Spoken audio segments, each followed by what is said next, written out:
দেখো এইচএসসি 25 আর মাত্র 25 দিন পর তুমি তোমার পড়াশোনা লাইফের সবচাইতে বড় পরীক্ষা এইচএসসি পরীক্ষা বসতে যাচ্ছ। এই এইচএসসি এর দীর্ঘ লাইফে তুমি অনেক পরিশ্রম করেছো, অনেক কষ্ট করেছো।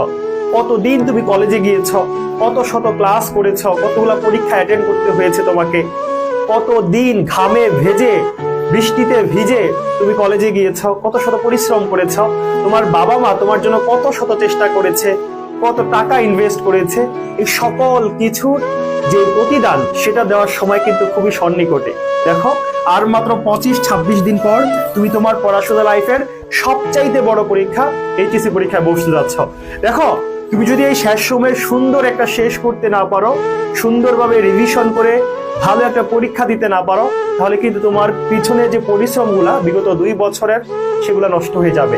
দেখো এখানে কিন্তু তোমার শুধু নিজের পরিশ্রম জড়িত না, তোমার পরিশ্রম, তোমার কষ্ট, তোমার বাবা মায়ের পরিশ্রম, বাবা মায়ের ইনভেস্ট, পরিশ্রমের ঘামে ঝরানো টাকা, অনেকগুলা জিনিস তোমার সাথে জড়িত, অনেকগুলা জিনিস।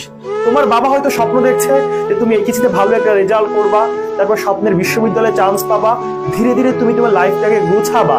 তোমার মা হয়তো স্বপ্ন দেখেছে তুমি তোমার জীবনটাকে সুন্দর একটা স্টেজ, একটা পর্যায়ে নিয়ে যাবা, তাদেরকে সুন্দর একটা সুখবর শোনাবা, ভালো একটা সংবাদ শোনাবা। তারা হয়তো সেই অপেক্ষায় আছে, তারা তোমার পেছনে সেই কষ্টগুলা করেছে, এই জন্যই তারা সেই অপেক্ষাগুলা করছে। এখন তোমার দেওয়ার সময় এসেছে। দেখো এই শেষ সময়গুলোতে সর্বোচ্চ পরিশ্রম করতে হবে, কোনোভাবেই যাতে এই শেষ সময়ের একটা দিন তুমি সময়গুলোর অপচয় না করো, অব্যবহার না করো, অপব্যবহার না করো। এই লাস্ট সময় তুমি সর্বোচ্চ চেষ্টা করতে হবে। ভাই শেষ ভালো যার সব ভালো তার। তুমি অনেক পরিশ্রম করেছো, তুমি চিন্তা করো কতগুলা প্রাইভেট করেছো, কত শত ক্লাস তুমি করেছো, চিন্তা করো। এখন প্রতিদান দেওয়ার সময় এসেছে।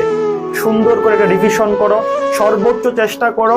যে অংশগুলো বাকি আছে এখনো রিভিশন করতে পারো নাই, যে অংশগুলো এখনো সিলেবাসেই বাকি আছে, সেগুলোকে একটু আলাদা সময় দিয়ে শেষ করে সুন্দর করে একটা প্রিপারেশন নাও, গুছিয়ে একটা প্রিপারেশন নাও, ভালো একটা পরীক্ষা দাও, যাতে তোমার বাবা মায়ের মুখে হাসি ফোটে, যাতে তোমার বাবা মা গর্বের সাথে বলতে পারে যে আমার ছেলে অমুক রেজাল্ট করেছে, আমার মেয়ে অমুক রেজাল্ট করেছে।